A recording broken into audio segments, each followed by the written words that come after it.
খুশির কথা ভাবছি, কতবার যেন আমার মনটা কিছুতে সায় দিচ্ছে না জানো। মনে হচ্ছে মুহূর্তের আবেগের বশে আমরা কোনো একটা ভুল করে ফেলেছি। ভুল? হ্যাঁ ভুল মন্দিরা, হ্যাঁ ভুল। তুমি ভেবে দেখো, কত বড় পরিবারের ধনী বাড়ির ছেলের সঙ্গে তোমার বিয়েটা হতো। মিষ্টি নহবতের সুর আর আলো রোশনাইকে উপেক্ষা করে তুমি আমার সঙ্গে বিয়ের মণ্ডপ ছেড়ে পালিয়ে এলে।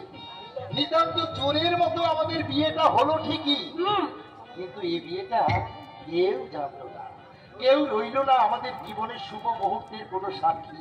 আচ্ছা, কে বলেছে সাক্ষী নেই? তোমার দেওয়া সিঁদুরে যে আমার আমার পরম সাক্ষী গো। সব সিঁদুরে সবসময় সুখ মেলে না। তুমি তো আমার সুখ গো, তুমি তো আমার সুখ। তাই তোমার দেওয়া সিঁদুর আমার করে তুলেছে চিরমধুর। আর সেই জন্যই তো বড় ভয় করে মন্দিরা, সেই জন্যই তো বড় ভয় করে। ভয়? তুমি তোমার ভাই বোন আত্মীয় স্বজন বিলাসবহু জীবন সবকিছু পরিত্যাগ করে আমার মতো একটা নিঃস্ব মানুষের কাছে এসেছো। আমি কি তোমার চাওয়া পাওয়ার যোগ্য মর্যাদা দিতে পারবো মন্দিরা? আমি কিচ্ছু চাই না গো, আমি কিচ্ছু চাই না।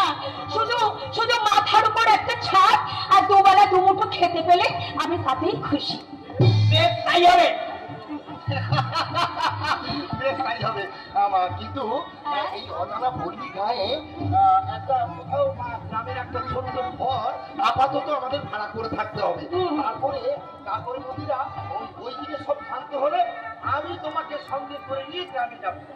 যতদিন না শান্ত হচ্ছে ততদিন মা কষ্ট করে বানিয়ে দাও। আরে কষ্ট কেন বলছো? আমি সব কষ্ট তোমাকে পেলে সয়ে দিতে পারবো। পারবে? পারছো? পারবে না? অবশ্যই। কাল থেকে খাওনি তুমি, মনে আছে তোমার? কষ্ট পাচ্ছ তুমি, সহ্য করছো তুমি, আমি বুঝতে পারছি। অতএব কিছু খাবারের প্রয়োজন আছে। যাও মন্দিরা, আশেপাশে তো আমি খাবারের দোকানও দেখতে পাচ্ছি না। আচ্ছা কাজ করো না মন্দিরা, এখানে একটু অপেক্ষা করো। তুমি এখানে একটু বসো, আমি দেখছি কোথায় ভালো খাবার পাওয়া যায়। এখানে বসো, বসা কিন্তু কোথাও যাবে না। হ্যাঁ ঠিক আছে, কিছু খাবার নেই। তাড়াতাড়ি এসো কিন্তু।